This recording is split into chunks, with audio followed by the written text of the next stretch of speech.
की मूवी का नाम है बोके। इसे एंड तक जरूर देखिएगा वरना अनएक्सपेक्टेड क्लाइमेक्स को मिस कर देंगे। दोस्तों, चैनल को सब्सक्राइब करने के साथ ही बेल आइकन को जरूर क्लिक कीजिएगा। यूट्यूब का नोटिफिकेशन ऑन रखिए। इंस्टाग्राम और फेसबुक पर आप हमें फॉलो कर सकते हैं। अब चलते हैं इस मूवी के अंदर। मूवी की शुरुआत में आइसलैंड की एक खूबसूरत सिटी को दिखाते हैं। एक यंग अमेरिकन कपल अपना वेकेशन मनाने आया है। हीरो का नाम है रिले और हीरोइन का नाम है चेन्नई। रिले अपने पुराने कैमरा से चेन्नई की फोटो लेता है और चेन्नई खुशी खुशी उसे पोज देती है। होटल रूम में चीजें रखकर वे आइसलैंड के टूर पर निकल जाते हैं और वहां के गीजर्स और हॉट स्प्रिंग्स देखते हैं। डिनर करते वक्त जेनी पूछती है कि इस पुराने कैमरा का फिल्म यहाँ नहीं मिलेगा, मैं तुम्हें एक नया कैमरा खरीद कर दूंगी। पर रिले मना कर देता है क्योंकि वो बहुत सारे फिल्म रोल्स लाया है। इतना ही नहीं, वो फोटोज को ऑटो करेक्ट करके परफेक्ट नहीं बनाना चाहता, बल्कि उनकी इनपरफेक्शन के साथ नेचुरली कैप्चर करना चाहता है। फिर वे कुछ टूरिस्ट स्पॉट्स को देखने जाते हैं, जैसे एक ऐतिहासिक चर्च, खूबसूरत झरने वगैरह। शाम को वे होटल रूम में जाकर सो जाते हैं, पर आधी रात को चेन्नई उठकर देखती है कि एक तेज रोशनी से कुछ सेकंड के लिए आसमान में उजाला हो जाता है, फिर रोशनी गायब हो जाती है। अगली सुबह वे ब्रेकफास्ट करने जाते हैं तो होटल का बुफे एकदम खाली होता है और कोई स्टाफ भी नहीं होता। वे रेस्टोरेंट में खाने बाहर चले जाते हैं, पर सड़क भी खाली होती है और कहीं भी इंसान नजर नहीं आते। कहीं आज कोई हॉलिडे तो नहीं है, ये सोचकर वे कई बिल्डिंग्स में जाकर देखते हैं, पर कहीं कोई नहीं होता। ऐसा लगता है रातों रात लोग गायब हो गए हैं। वे हर तरफ ढूंढते हैं, पर आखिर स्वीकार कर लेते हैं कि इस जगह पे वे अकेले हैं। वे अपने रिलेटिव्स को कॉल करते हैं, पर कोई फोन नहीं उठाता। टीवी पर भी न्यूज चैनल्स बंद है, सोशल मीडिया भी एकदम साइलेंट है। होटल में लौटकर रिले अपना लैपटॉप चालू करता है तो देखता है कि इंटरनेट काम कर रहा है, पर न्यूज चैनल्स ने कल रात से अपने वेबसाइट पर अपडेट नहीं किए हैं। बेबस होकर वो दुनिया भर के सिक्योरिटी कैमरास चेक करते हैं तो पूरी दुनिया ही खाली होती है। उन्हें विश्वास नहीं होता कि ये सच है और दुनिया में उन दोनों के अलावा एक भी इंसान नहीं है। वे फिर ढूंढते हैं, पर उन्हें बार बार इसी नतीजे पर पहुंचना पड़ता है कि दुनिया में उनके अलावा कोई इंसान नहीं है। एक कार का विंडो खुला होता है तो दोनों उसे स्टार्ट करके अपनी तलाश जारी रखते हैं। वे शहर के बाहर चले जाते हैं, लेकिन गांव में भी कोई नहीं होता। जेनी को लगता है कि सच में एपोकलिप्स आ चुका है। रिले उसे उसकी माँ को कॉल करने को कहता है, पर वो भी फोन नहीं उठाती। अब वे पूरी तरह हार मानकर बैठ जाते हैं, लेकिन खुद को दिलासा देते हैं कि कम से कम उन्हें एक दूसरे का तो साथ है। रात को वे होटल लौट आते हैं। जेनी बहुत थकी हुई है और चिड़चिड़ी हो जाती है। अगले दिन रिले जेनी को उठाता है, लेकिन जेनी का मूड बिल्कुल भी ठीक नहीं है और वो बिस्तर से उठना ही नहीं चाहती। रिले कहीं बाहर जाकर आता है तो जेनी उसे पूछती है कि अब हम घर कैसे जाएंगे। ये तो रिले भी नहीं जानता। फिर भी वो जेनी का मूड ठीक करने के लिए उसका फेवरेट ब्रेकफास्ट बनाकर देता है। वो खाने लायक नहीं होता, फिर भी जेनी खुश होती है कि रिले उसके लिए सब कर रहा है। फिर वे वापस के ग्रोसरी स्टोर में जाकर कुछ चीजें उठा लेते हैं। रिले एकदम सर्वाइवल मोड में होता है और ढेर सारी आइटम्स उठा लेता है। रिले एक नई और बड़ी कार ढूंढता है ताकि वे इन चीजों को रख सके। अब उन्हें रोकने टोकने वाला तो कोई नहीं है। फिर होटल में जाकर वे अपने बैग्स पैक करते हैं और एक बड़े घर की तलाश करते हैं। उन्हें अपनी पसंद का घर मिल जाता है तो रिले वहाँ खुशी से सेट हो जाता है,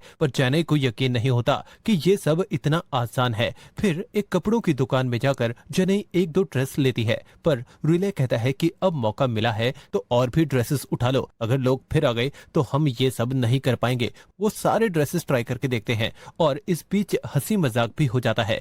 वे शराब पीते हैं और मोनोपोली भी खेलते हैं। अगले दिन चेन्नई पूछती है कि कहीं भगवान हमारी परीक्षा तो नहीं ले रहे।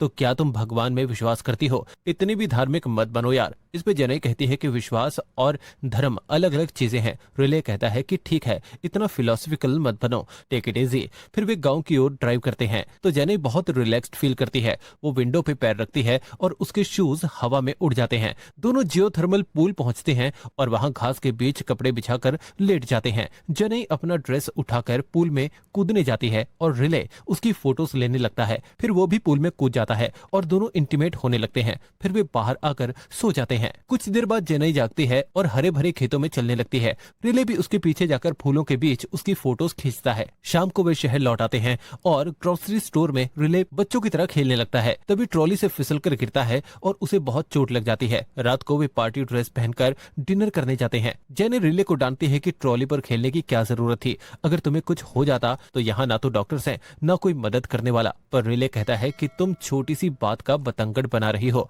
इस पर जेनी गुस्सा होकर चली जाती है। कुछ देर बाद रिले एक बुके लेकर उस घर में आता है जिसे इन दोनों ने अपना बना लिया है। घर पर जेनी भी रूठी हुई है। रिले उसे इस तरह नहीं देख सकता और प्रॉमिस करता है कि आगे से मैं केयरफुल रहूंगा। अब जेनी बताती है कि मुझे इस ट्रिप पर अपना फेवरेट बुक लेकर आना चाहिए था। रिले उसे उस बुक की नई कॉपी दिलवाने का प्रॉमिस करता है, पर जेनी को उसकी अपनी कॉपी चाहिए क्योंकि वो उसके पापा का गिफ्ट था और उस बुक से उसकी कई यादें जुड़ी हुई हैं। जेनी ने उस बुक में उस तारीख को नोट किया था जब उसने पहली बार रिले को अपना लव प्रपोज किया था। इस पर रिले स्माइल करके कहता है कि हम एक दूसरे के साथ हैं और इस प्यारे से घर में हम खुश रह सकते हैं, इसीलिए तुम फिक्र मत करो। पर जेनी अपने घर वापस जाना चाहती है, लेकिन फिलहाल तो ये पॉसिबल नहीं है। पर अब ये दोनों करें तो क्या करें। वो फिर कुछ टूरिस्ट स्पॉट्स पर जाते हैं और फिर बहुत सारे फोटोज क्लिक करते हैं। जब वे घर लौटते हैं तो नल में पानी नहीं था। रिले ब्लूबेरी योगर्ट खाने लगता है तो जेनी डांटती है कि इसके एक्सपायर होने में कुछ ही दिन बचे हैं, इससे पहले क्यों खाया, कोई और फूड आइटम खा लेते जो एक्सपायरी होने जा रही है। तुम एक्सपायरी डेट देखकर खाया करो वरना खाना खत्म हो जाएगा तो मुसीबत हो जाएगी। रिले मजाक करता है कि हम खेती कर लेंगे या शिकार कर लेंगे, इसमें कौन सी बड़ी बात है। जेनी को उसका मजाक पसंद नहीं आता। रिले पूल में स्विम करता है तो जेनी एक चर्च में जाती है जहाँ एक स्टेचू पर अजीब मार्क्स लगे होते हैं। वो स्टैचू से पूछने लगती है कि ये सब क्या हो रहा है, इसका रीजन क्या है, पर स्टैचू कहाँ जवाब देने वाला था। अगली बार दोनों जब सिटी के बाहर हॉट स्प्रिंग जाते हैं तो रिले जेनी को दुनिया की धड़कन सुनाने को कहता है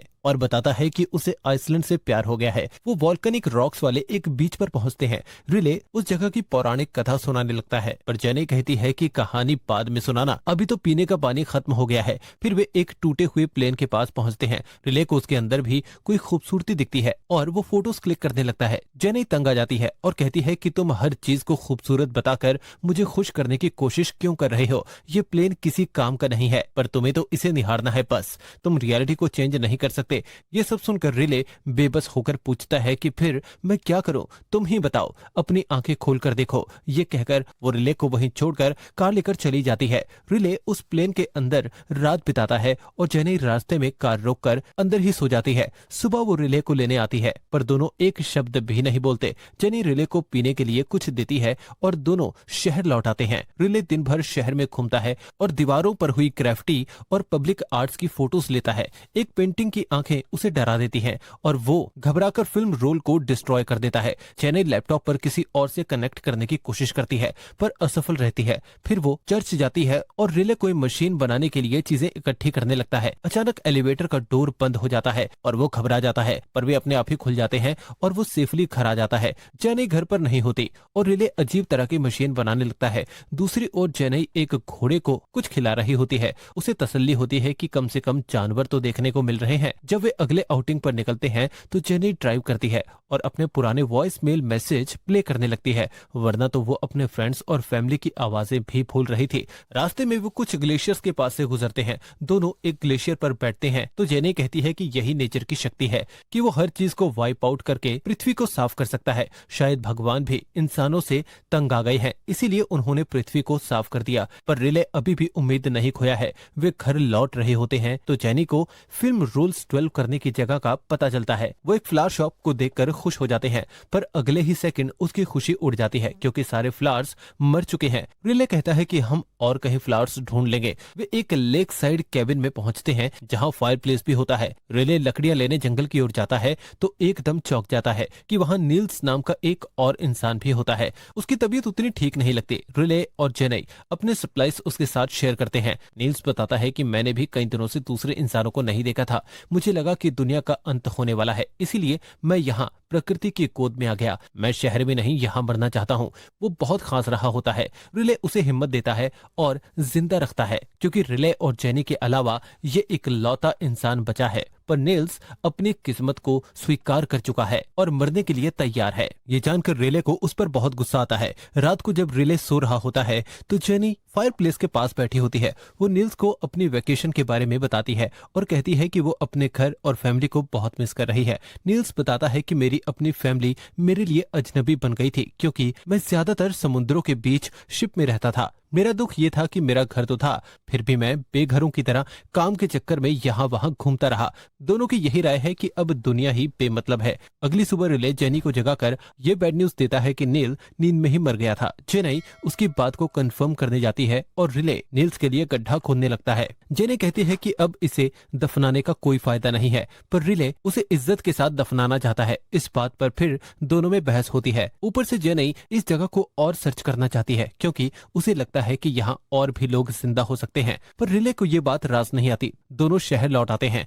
जेनी डक टेप निकालती है और खाली घरों को मार्क करने लगती है। रिले को उसकी ये हरकत बेमतलब की लगती है और वो कहता है कि सभी घर खाली हैं, तो मार्क क्यों लगा रही हो। पर जेनी कहती है कि यहाँ घर कहाँ है, सिर्फ बिल्डिंग्स हैं, घर तो इंसान से बनता है। उसकी फिलोसफिकल बातें रिले को इरिटेट करती हैं और उसे लगता है कि जेनी रियलिटी से दूर भाग रही है। यहाँ रिले एक विंड मिल तैयार कर लेता है। वो जेनी को एक नदी के पास ले जाता है और बताता है कि हम उस दिन जिस ग्लेशियर पर बैठे थे वही मेल्ट होकर यहाँ नदी बनकर बह रही है। दरअसल वो जेनी को बताना चाहता है कि लाइफ भी इसी तरह अपना रूप बदलती रहती है और जिंदा रहने की कोशिश करती है। हमें भी वही करना चाहिए। इस पर जेनी इमोशनल हो जाती है और दोनों किस करते हैं। डिनर के वक्त वे लास्ट में बचा हुआ पानी भी खत्म कर देते हैं। जेनी बर्तन साफ कर रही होती है तो उसके लैपटॉप में एक मेल आता है। जेनी एक्साइट होकर चेक करती है पर वो रिले का भेजा हुआ एक फोटो था। जेनी निराश होकर रोने लगती है और अपना फ्रस्ट्रेशन निकालती है। आखिर वो एक्सेप्ट कर ही लेते हैं कि वो और रिले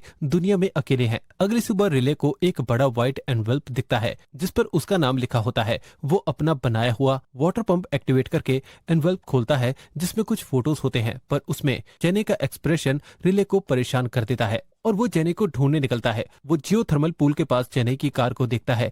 जब वो पूल के पास जाता है तो जेनी की बॉडी को फ्लोट होते हुए देखकर वो एकदम बिखर जाता है। वो इस सिचुएशन को सह नहीं पाई थी, इसीलिए उसने खुद को खत्म कर लिया। रिले जेनी को बाहर निकालता है और खुद भी मरने की कोशिश करता है, पर उसके अंदर सर्वाइव करने की चाह इतनी स्ट्रांग होती है कि वो मर नहीं पाता। वो जेनी की बॉडी से लिपट कर रोने लगता है। जब वो शांत होता है तो जेनी को वहीं छोड़कर अपनी कार में वहां से दूर चला जाता है। वो समझ नहीं पाता कि उसे क्या करना है क्योंकि अब वो दुनिया में बिल्कुल ही अकेला है। और इसी के साथ ये मूवी यहाँ पर खत्म हो जाती है। तो दोस्तों, कैसी लगी ये मूवी? अगर ये वीडियो अच्छी लगी हो, स्टोरी अच्छी लगी हो, एक्सप्लेनेशन अच्छा लगा हो तो इसे ज्यादा से ज्यादा शेयर करें। वीडियो को लाइक कीजिए और चैनल को सब्सक्राइब कर।